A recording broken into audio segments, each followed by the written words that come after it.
All right, welcome to the Husband on Fire podcast. I'm Scott Landis. I'm here with Jed Jurchenko, and Jed is what are you, a therapist, licensed therapist? What's your title? I'm still trying to figure out what I want to be when I grow up.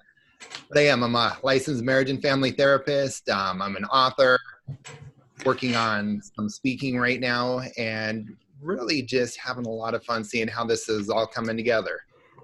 Good. You are married to Jenny, have 6 girls in the house, 4 biological, 2 foster, and then there's another cat that happens to be female too. So you are a man in a woman's world. I am seriously outnumbered, and I can almost guarantee that I've watched more Barbie movies than you have. Wow, and that's saying something because I have 2 daughters and I've watched plenty of Barbie movies. My wife, as a grown-up Barbie-holic, I finally got her to get rid of her big black plastic bag of old Barbies from when she was a kid. I think she got rid of them. I haven't seen them for a while, but man, that's a lot of Barbie you've been watching. You might be my Barbie competition. You and I could sit down and talk Barbie together. Not that we would necessarily want to, but I think yeah, let's not say we did. Got enough of that at home, right? So you are the founder of a Facebook group called Joyfully Married, and anybody that wants to get in touch with you and connect with you, that's where to find you on Facebook. Joyfully Married Facebook group. That's a public group, I imagine, right? Absolutely. So public group, you've got to request an invite. Okay. Really accept just about anybody. We're just trying to make it different from the marriage groups that are out there, which was Jenny's idea. And she said, Jen, I'm a part of parenting groups, step parenting groups. And so often as we go through those, just the conversation leans towards the negative, husband bashing, wife bashing, somebody with a problem, and it almost turns into, yeah, I have that. Oh, and my problem's bigger. Focusing on all the good things in the relationship. And so really trying to acknowledge that, yes, problems exist, but there's also so much to celebrate in the here and now in the midst of those problems. So instead of saying, oh, here's the issue, we've got to work on it, resolve it. Okay, that's done. Next issue, next problem. And just getting sucked into this pattern of connecting by solving problems. It's really saying, let's take a minute to breathe. Let's celebrate the good stuff that we have because it's there. We just got to break out of that tunnel vision to find it. Nice. I love that. Yeah, there's a lot of problem competition out there. Enough of that, right? So I love that. So that's why it's called Joyfully Married. You're focused on the good stuff, finding kind of extrapolating, but finding the silver lining in all of the stuff in relationship. Is that right?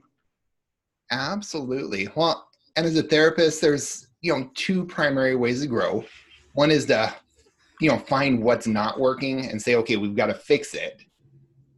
The other extreme is to say, well, let's find what's working and let's build on that. Let's do more of that.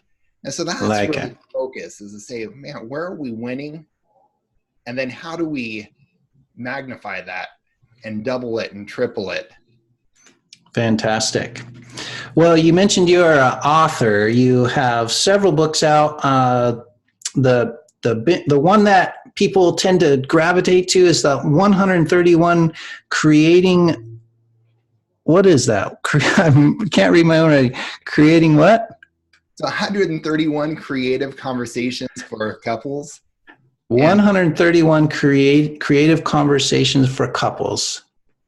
Yeah. So really simple book filled with conversation starters. And part of the idea came from when Jenny and I were dating.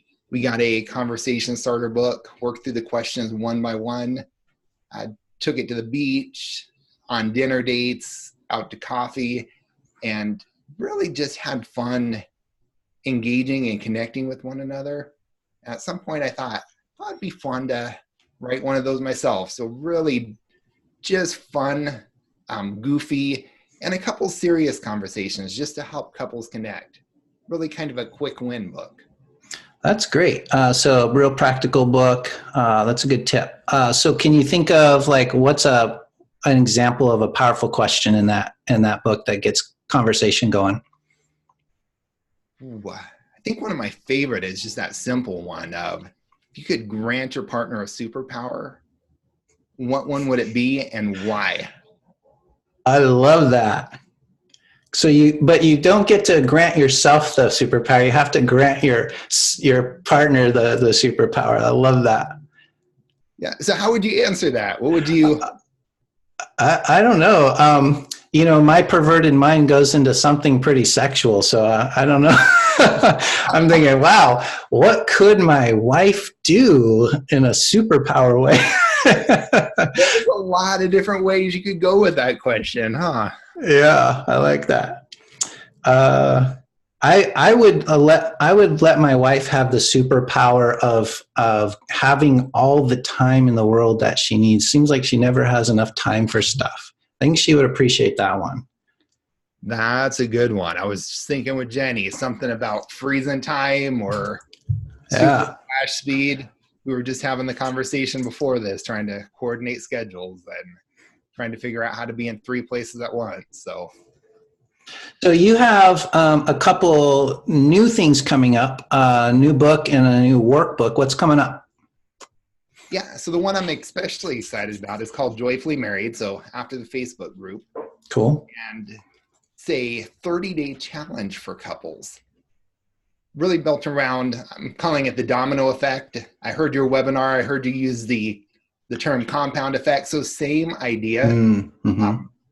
Idea with the domino effect is, I just learned this last week. Did you know each domino apparently, like if you have a chain, can knock down a domino 1.5 times bigger than itself. Right. So, 1-inch domino will knock down a 1.5 inch domino, which can knock down, I think, the 3-inch domino, but it keeps going. Yeah. And hit domino number 31, and that's going to take out just like any skyscraper. Love it. But really that idea of exponential growth, and how can we take that and apply that to relationships? So it's one simple challenge every single day to connect, to become more joyfully married, and really just to get that positive momentum going. Nice. And so how many books total do you have?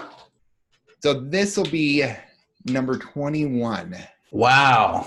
And you were the one who I got the term airplane reads from, right? That was you. Yeah, airplane book. So I've got a short airplane books. Span. Got a 3-year-old with a very short attention span. Love to read, but whenever I read today, like I know I've got a good 3 minutes on like a good day before she's over there tugging at my pant leg. Right. Like there's got to be other parents out there like that. Yeah. They, Jed, make it personable, make it engaging, keep it short because I've got a family, I've got work, I've got life. So airplane book is really something short enough that if you're going on an airplane flight, you could probably finish it by the time your flight's over. Mm-hmm. Wow. So maybe next level would be bathroom book. Like what I can get through this book while I'm on the pot.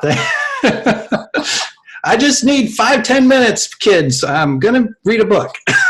I love it. Yeah. Well, so far I'm just really loving like all the practical stuff you have for our guys that are out there listening to this podcast. One of the things that makes this a community, we call it the Awakened Man community. The guys that are, I've got a Facebook group, Awakened Man community. I think are you in that group? I don't know. If I'm not, I need to be. Okay, I'll make sure to send you an invite. Yeah. I'd love to be in that group. Cool. Yeah, so the Awakened Man community is where I'm wanting to get a bunch of guys connected, link arms, so that we can talk about the stuff that men deal with. A lot of it's relationship. A lot of it's like what it is to be a man in today's society. There's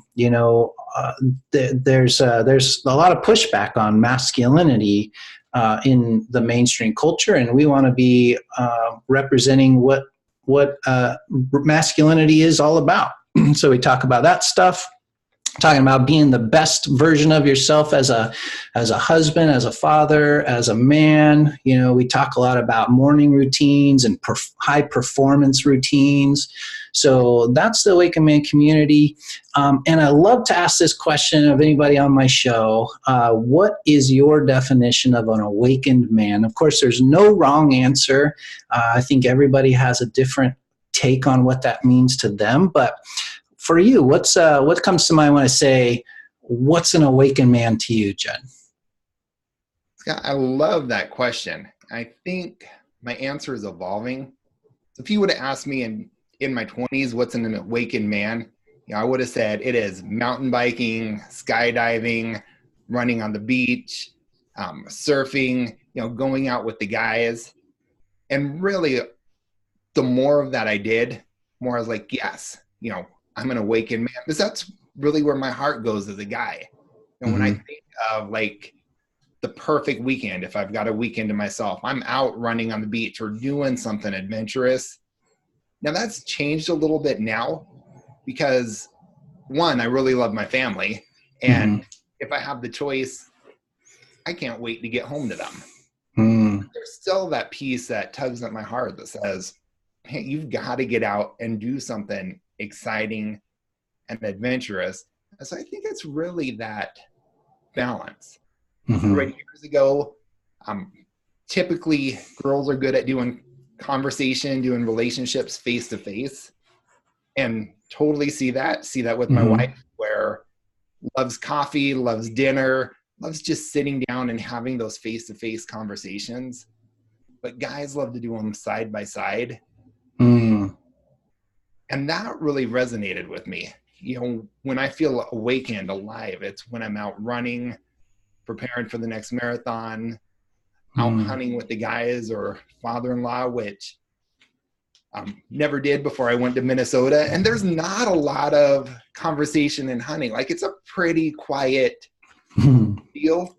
Right. But like, after going out hunting with the guys, I'm like, okay, I feel connected to you and to nature and the world in a way that I didn't beforehand. And so for me, as a husband, dad of 6 girls, it's finding that balance. It's finding that balance with work, with not getting caught up in this never-ending cycle of productivity that I now learns only time you hit your level. And then it's okay, what can you hit the next time? What can you hit the next time? Family the same way, want to be there for my kids, but also want to see them do stuff on their own and to succeed without dad being a helicopter parent all the time. Sure. And then also want to do those things that I love so that I can come home energized and enthusiastic for my family. And so for me, I think that awakened man is finding a way to balance all 3 of those, being there for family, being there for work, but also things that are just energizing and exciting. Because I know, like with my wife, Jenny, when she goes out and sees Downton Abbey with her girlfriends and comes back excited and fired up, you know, one, I'm so glad that she went with her girlfriends to see that. That's a win. But 2, she comes back excited, and that's just fun to see. Yeah. I'm sure it's the same way, you know, that she'll tell me, Jed, go hunting. Not necessarily because it wouldn't be helpful, you know, to have me home with 6 kids, but she knows I'm going to come back excited and energized, and there's almost going to be that renewed connection when we're together. Yeah. And that's what I see as really the awakened man in this stage of life. Cool. Yeah, I love that. I think one of the things that's so important in relationships, I'd love to get your take on it. Are you familiar with Esther Perel? I don't think I've heard the name before. So she's one of my go-to thought leaders on this topic, but she wrote a couple books. One of them, Mating in Captivity, is I think one of her best-selling books. But I got this concept of the separateness from her. Like, you know, we have to have, you know, if there's too much closeness, if there's too much oneness in a relationship, that leaves a lack of desire, a lack of attraction, a lack of passion and erotic. And in order to cultivate that, one of the first things we want to see couples do is, find that separateness, find that. And that's what I think you're just like, you're illustrating so well of, you've got your own things, and that putting some distance. I mean, if you think about two magnets, right? You pull them apart enough just to that place where they could snap back, but there's tension there, and that can be a powerful force in a long-term monogamous relationship, especially. I love that. I love the illustration with the magnets, and I know for me it keeps it exciting. Mm-hmm. As much as I don't want to go see Downton Abbey, I have fun listening to her talk about it. Sure. Like, tell me for 5 minutes and just seeing her light up and excited, mm-hmm. and talking about her time with the girls. Mm-hmm. And I know the same's true for Jenny. As much as she doesn't want to run a marathon, she'll listen for a couple minutes to me talking about it, and mm-hmm. just have fun because I'm having fun. And so I think there really is a lot of value in that separateness, and then coming back together and bringing something unique, something different. Mm-hmm. Cool. Okay, well, let's shift gears to relationship stuff. How long have you been married? So Jenny and I just celebrated our 7-year anniversary. Cool. And we are a blended family in every sense of the word. We got 2 biological kids together. I was married once before, and we have my 2 daughters, Jenny's stepdaughters, and then our 2 foster kids. Wow, that's a great combination. So, so 7 years, just celebrated 7 years, you said? 7 years, and we are more years than kids finally. So that's a win. That's awesome. And in your previous relationship, how long were you married there? We were married 3 years. So it was short and painful, and a little bit of a train wreck. Yeah. What was the big lesson learned from that first one? For me, the biggest lesson was that I needed to learn how to do relationships and learn how to do them well. Because I thought I knew how to do them. I grew up in a Christian home, was homeschooled the last 2.5 years of high school. And at that time, the big book was Joshua Harris's book, the I Kissed Dating Goodbye. The whole concept was, well, we shouldn't date, we should court. It was around a homeschool community and co-op that really bought into that idea. Gotcha. In fact, it was kind of fascinating to years later have one of the girls who I guess I had asked her to sit next to me at one of the formals, and she's like, Jed, I told you yes, and then I didn't do it because I was in the bathroom and 2 other girls came in and said, you can't do that. We don't do that here. So there was really this rigidity around relationships, dating. They're almost viewed as a dangerous thing. Interesting. And I would say, when I got out of high school, I just had no clue how to connect. Mm-hmm. And so I went to college, went to seminary, studied the Bible, studied relationships from a Christian perspective, picked up on a lot of good stuff. But I just didn't know what I didn't know. Mm-hmm. And so when things started coming up that I had no clue how to deal with, I was lost. And this is part of the reason, part of my passion for this Joyfully Married group, as I watched a lot of my homeschool friends flounder. Joshua Harris, who wrote that I Kissed Dating Goodbye, nicest guy. He's a couple years older than me. Got to meet him in person. And this year, his marriage just fell apart. And he man. To questioning his faith, just questioning everything. And so, wow. My heart goes out to him. But before everything crumbled, he went back and he's just like, oh, guys, I didn't have it right with that. Interesting.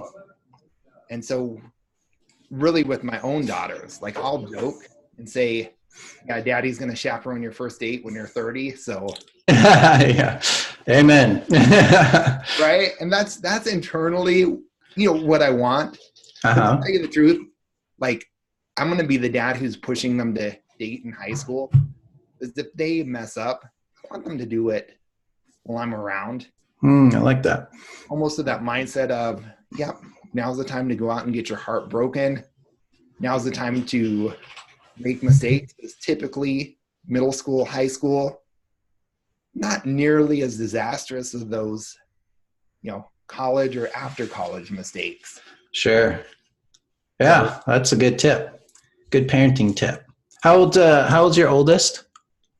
So my oldest just turned 13. Okay. And we've got another 13-year-old on the way. So we're not dating yet. But as those high school years approach, and it goes by quick. Yeah, for sure. That's the our oldest is 15. It was right around there that we started having some interesting new challenges come up, and we've gotten through a lot of the hardest part with the oldest, but now the middle child's right about there. But yeah, that's a challenging time, I think, for any family. That junior high age into that freshman year of high school, it's a lot of ups and downs there. And we hear it sneaking in. They'll be at the birthday party, and Jenny will come up and say, "Honey, they're all down there talking about boys." I'm like, "Oh, earmuffs! I don't want to hear." Part of me is like, "All right, you know what? It's good. They're interested. They're not too interested yet. I know the day is coming." So, I'm working to mentally prepare, internally prepare. Mm-hmm. And, as much as there's part of me that says kissing dating goodbye would be easier, I'd rather have them learn how to date and learn how to connect in a healthy way now and to try to figure it out on their own. Mm-hmm.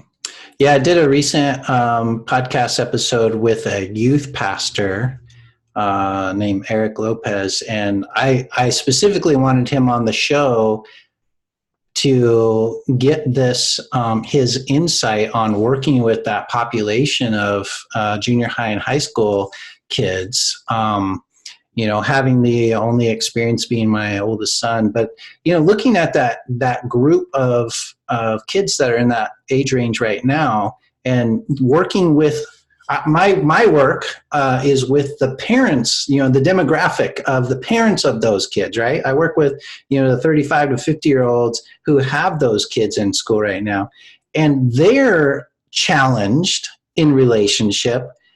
And I'm more worried about that next generation that you and I have there, those teenagers, because it just seems like with the way culture and society is now, growing up with the internet, never knowing a world of you didn't have the internet to connect. I'm not sure. I'm a little apprehensive about what's going to happen when they do go in their 20s and try to connect. So I think hearing your wisdom about being real about it. Like let's have them make those mistakes. They're going to make those mistakes sometime in life. Let's have them do it while they're with us. I don't know if we're necessarily encouraging that why don't you go on another date? But just to be real about it and say, okay, these things are going to happen. Let's try to keep the communication channels open. Let's try to be a safe place. Let's be encouraging. Let's be in their world while they are under our roof, right? Absolutely. Well, and I'm surprised how quick those conversations start to come up. So yeah. Funny, not funny story happened picking up my oldest daughter. And she says, "Dad, I just got this random text." And she starts reading it, and she says, "Do you want to increase your penis?" Oh, and I was like, oh, honey, you just got spam. You delete that because I'm like, oh, somebody's sending you Viagra texts or, something. And you want to get that off of there. Yeah.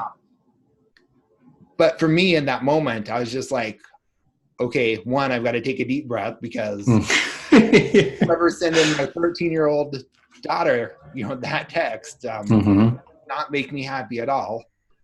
But I also want her to be able to say, oh, somebody just texted me this. What do I do? Whether it's something about, enhancing your body parts or even inappropriate pictures. I want to be able to say, Dad, look, I got this. No, she's not in trouble. It's not oh, you're grounded. Oh, we're taking your cell phone away. But oh, you ended up on spam lists just like everybody else does. And so let me show you how to block the number. Let me show you how to delete it. Sure. How embarrassing it is. Yeah, we'll talk about it. We'll delete it together. We'll block it, and then we'll move on. And just trying to find a way to open those honest conversations. Like you said, with the internet, there's a whole lot more information that comes at our kids, whether we think they're safeguarded or not. Yeah, for sure. So for your experience, when you mentioned you didn't have any idea how to connect, so what was, and I know that you are about to do a conference for couples coming up in I think you said it's April or May? Yeah, we have it coming up in March. So we're about March. a month and a half away. And so you have a conference coming up in March. Your workbook that you are releasing in February. And I know that it has a lot to do with creating connections. So somewhere from back then when it was like, your high school and college years and a short marriage that didn't work out, somewhere between there and in here, you've figured out some things about connection. What was the big one? Give us the big one that is probably the most profound that you discovered along the way. Maybe the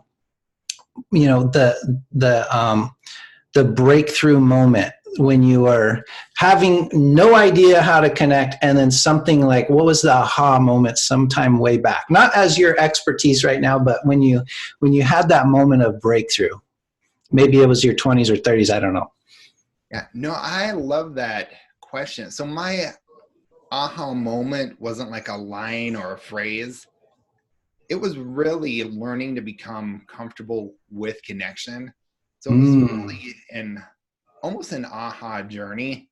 And it was interesting because as somebody who didn't date and didn't know how to date, and somebody who quickly discovered that, man, after high school and college, like dating even gets harder.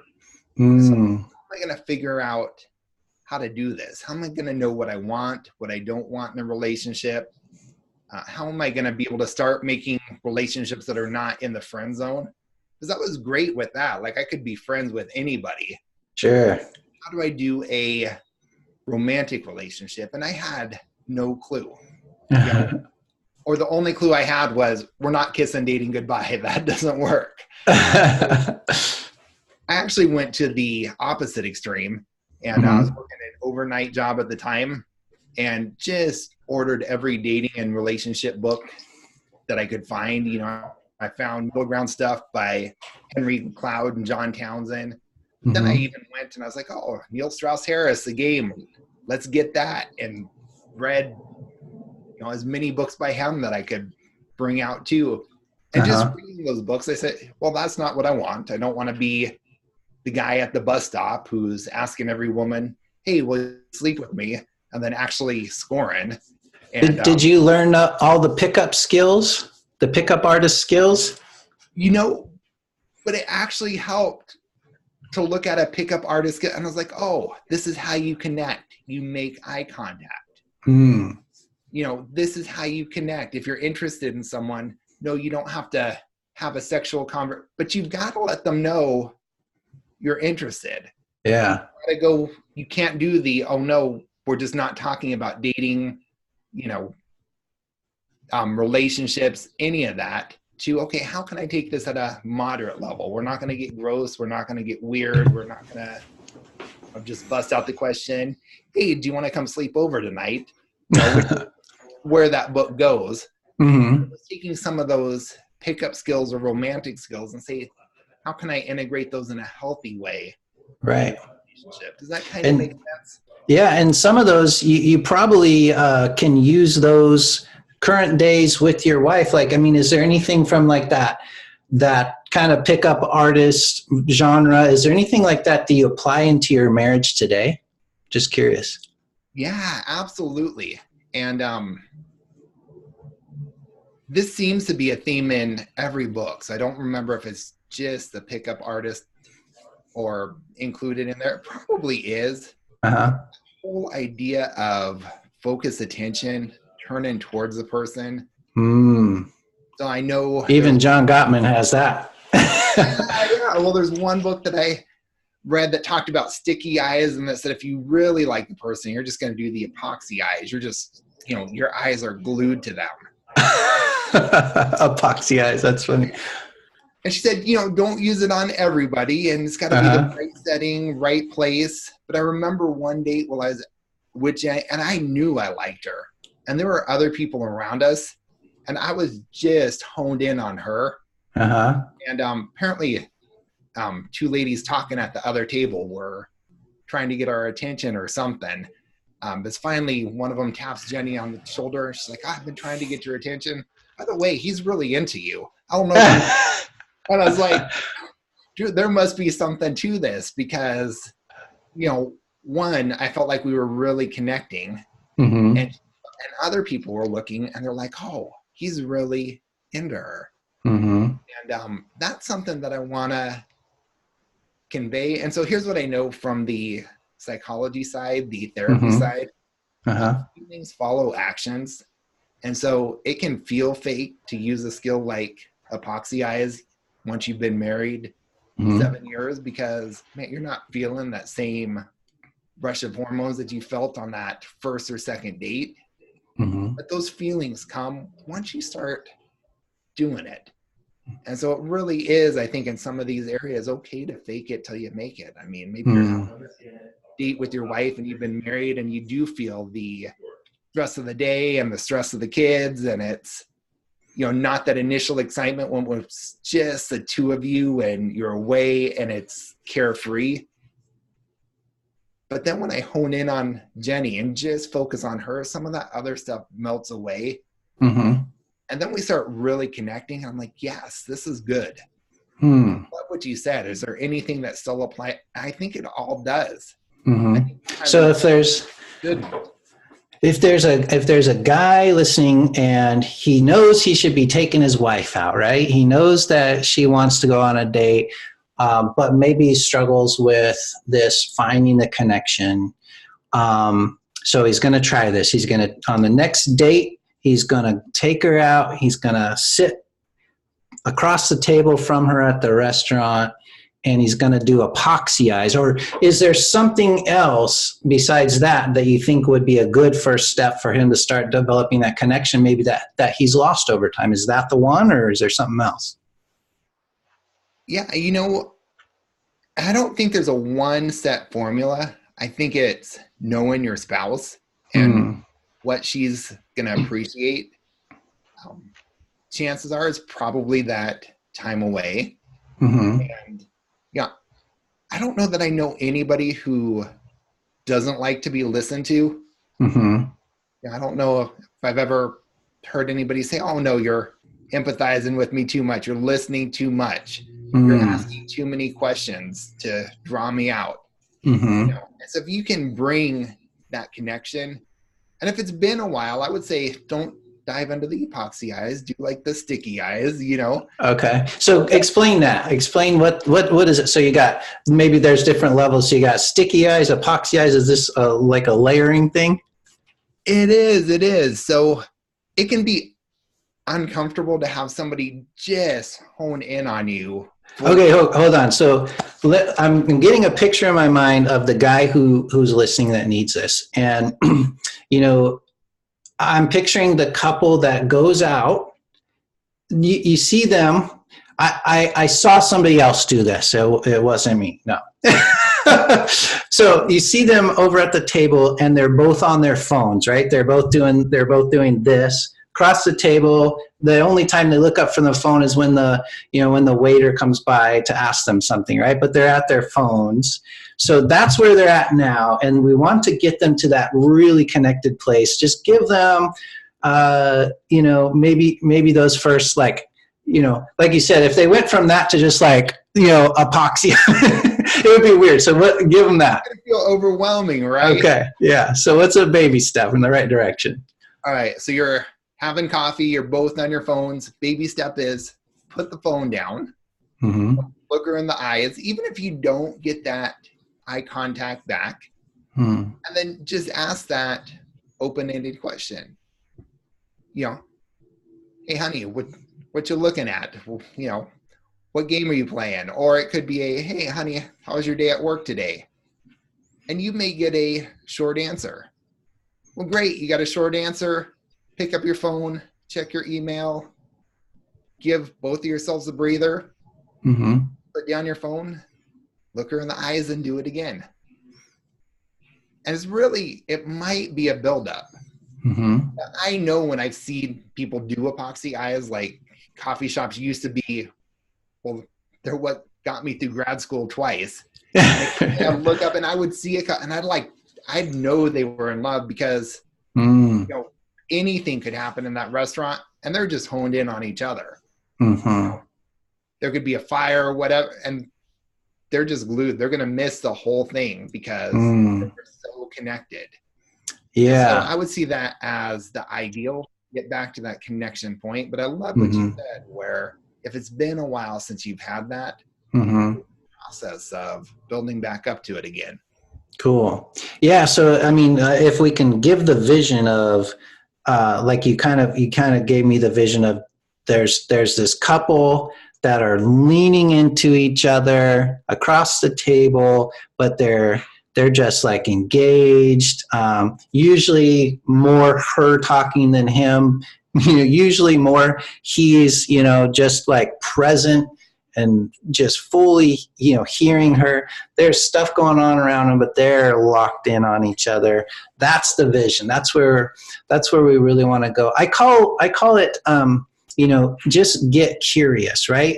That connection, like a guy might be hearing that and thinking, I don't even know if I want that. Like, how am I even going to get to that level of, I'm trying to watch the game over here. Why, I can't imagine just being that focused on my wife.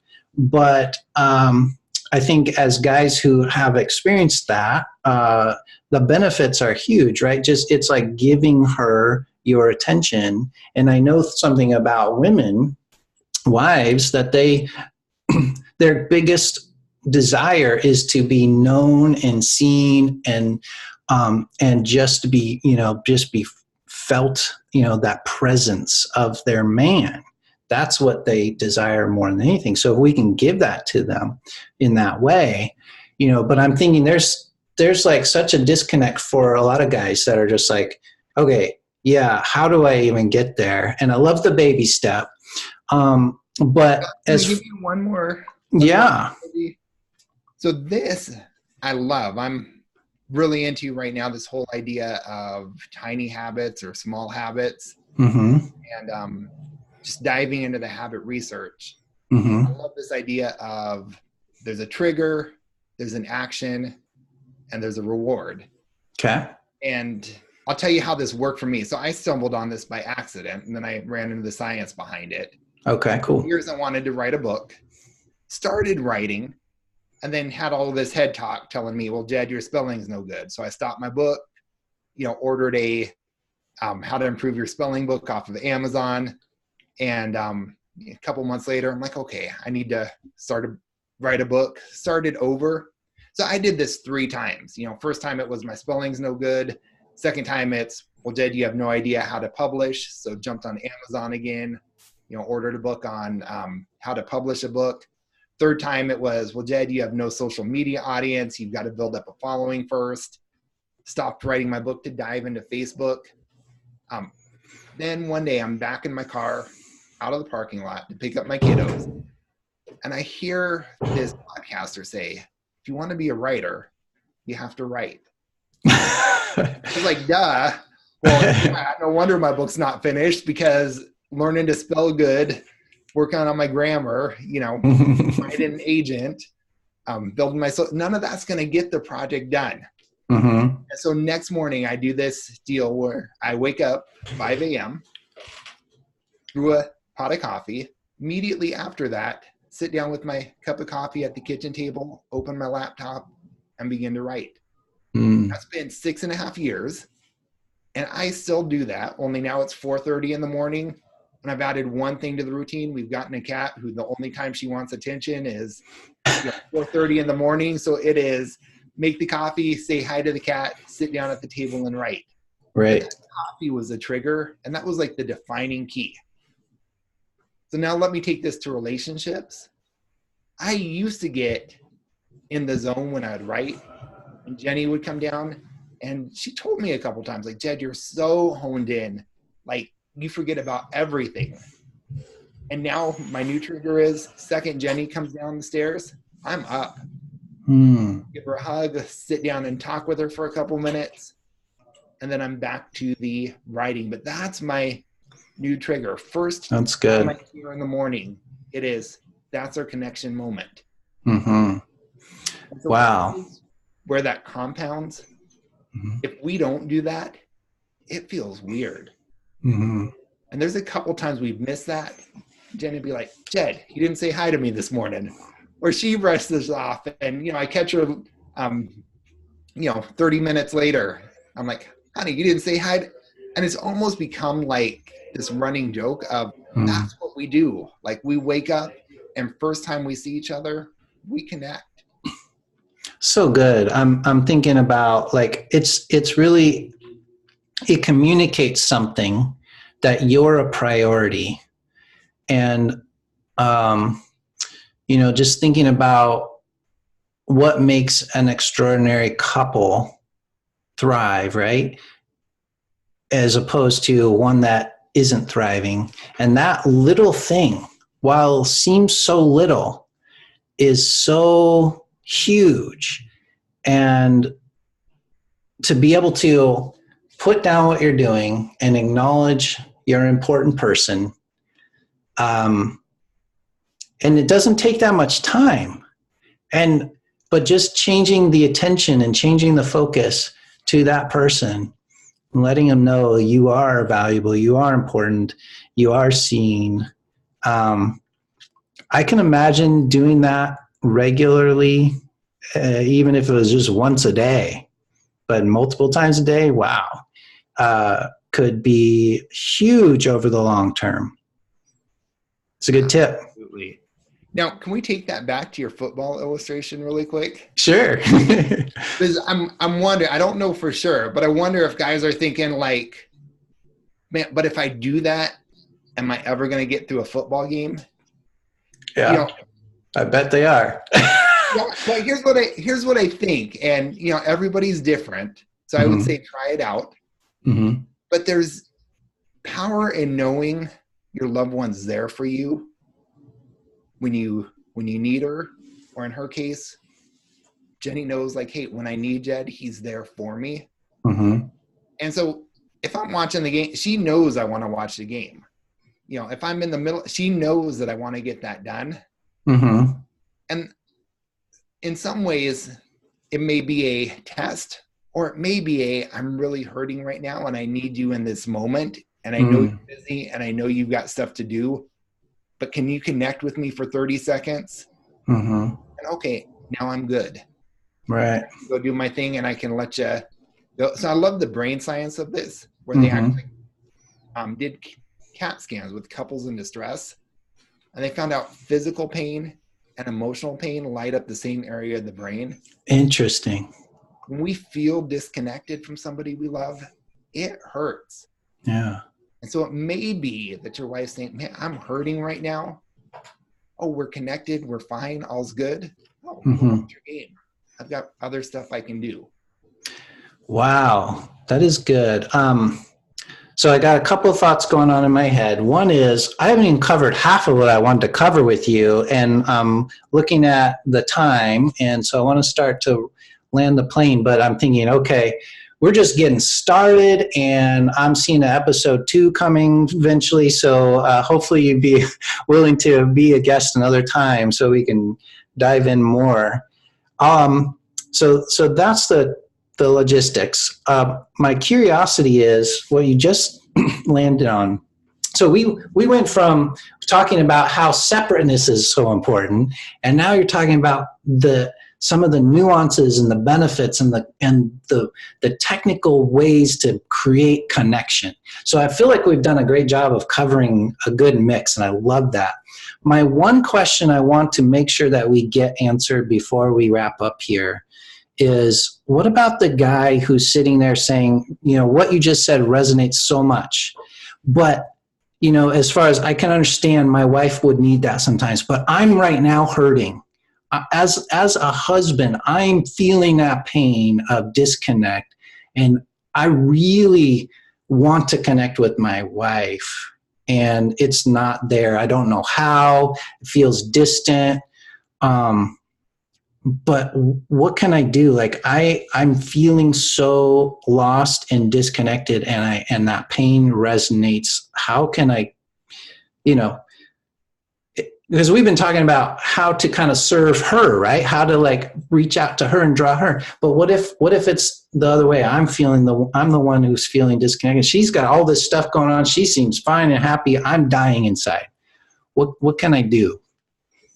Ooh, that's a big question and such an important one.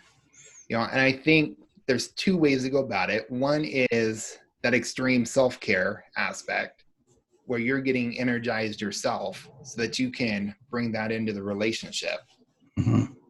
And then I think the other piece, and this is tough to do,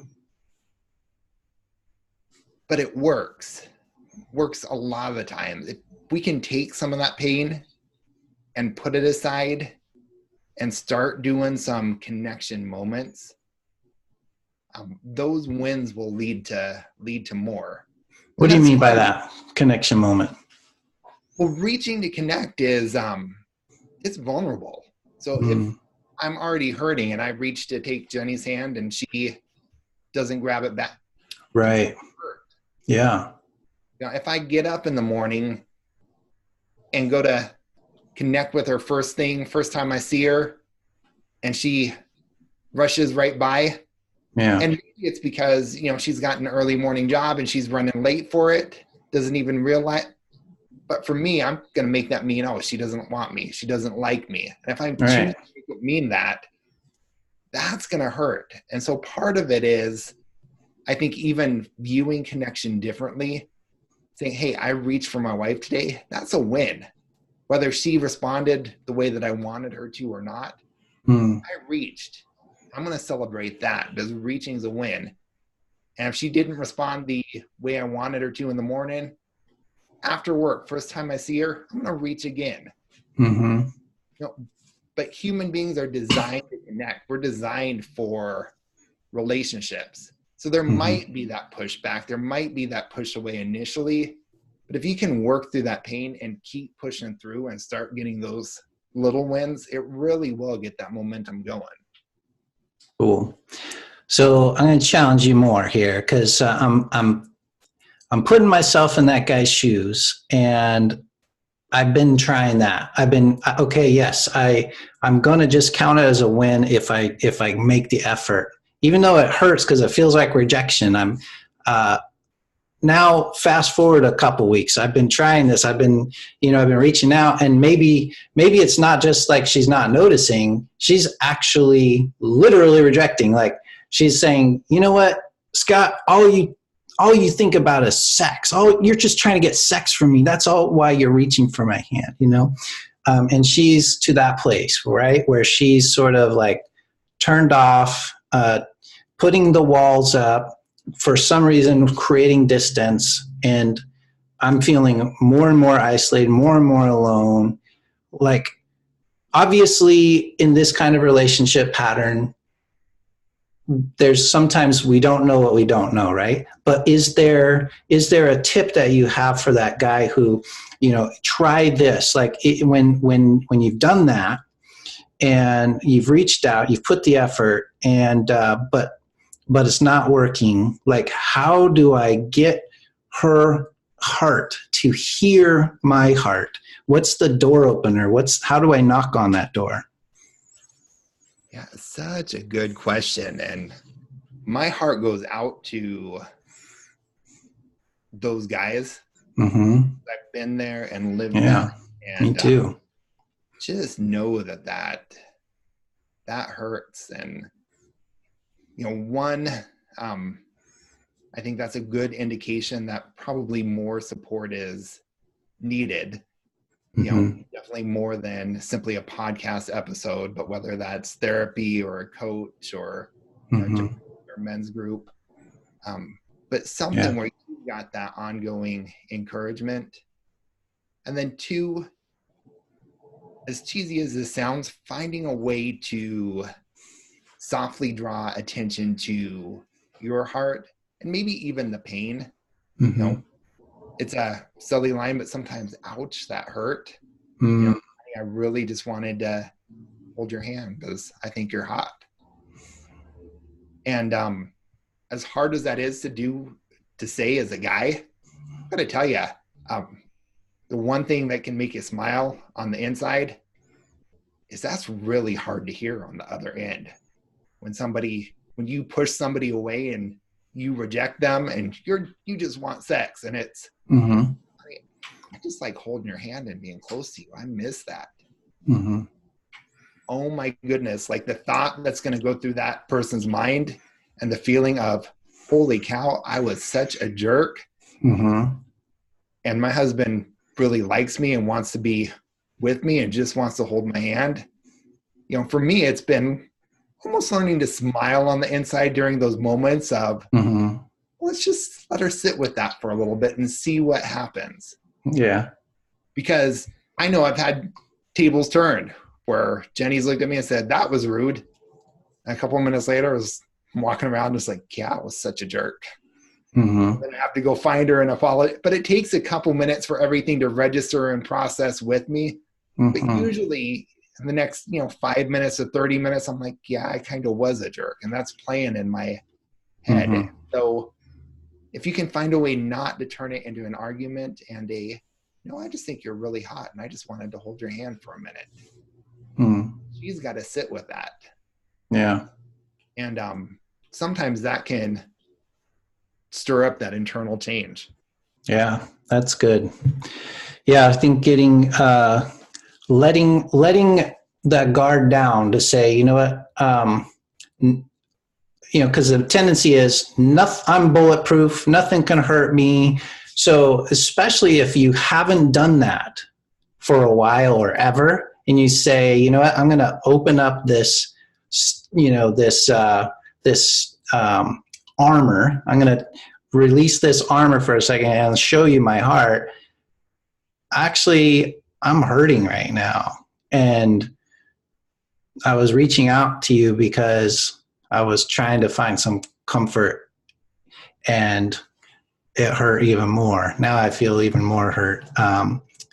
And let that guard down and let it be seen. I think that's great. Vulnerability is so important to create connection.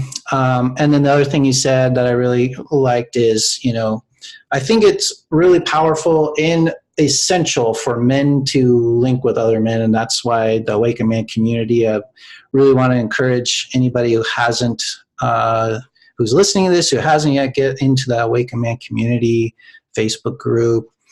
And then also Joyfully Married Facebook group, because there's where Jed is and his wife Jenny, and they are talking about the positive aspects of relationship and marriage and focusing on the good things. And that's a great place to connect. So getting together with other couples is also powerful. So other men, other couples, knowing you're not alone, knowing you're not the only one going through this.